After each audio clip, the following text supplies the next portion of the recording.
Во училишната спортска сала на Перо Наков денеска започна општинското првенство во кошарка во кое учествуваа 8 екипи од основни училишта од градот. В среда ќе се надпреваруваат средношколците, а екипите што ќе освојат прво место на општинското ќе обезбедат учество на зонското првенство во декември годинава, информира Ивица Ѓоргиевски, председател на Општинскиот сојуз на училишен спорт на Куманово.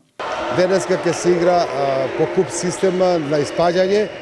За трето место ќе се игра денеска, а утре се игра општинско првенство за женски, што ќе се одржи исто во оваа сала, и финале на во кошарката за машки.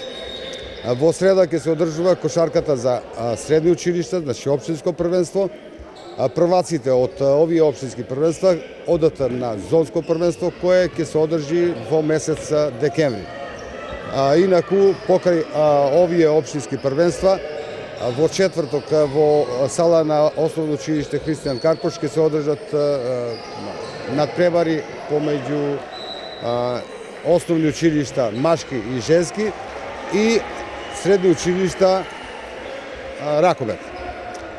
На 29, 30 и 1 се игра општинско првенство во одбојката во Толи Зордомис. Значи тука имаме голем број на екипи од сите основни и сите средни училишта. Општинскиот сојуз на училишен спорт и годинава како и лани во спортските активности ги вклучува и учениците од оделенска настава, како што информира Ѓоргиевски. Второ одделенци од 5 основни училишта ќе учествуваат во штафетни игри, што ќе се одржат в петок во основното училиште Толи Зордомис.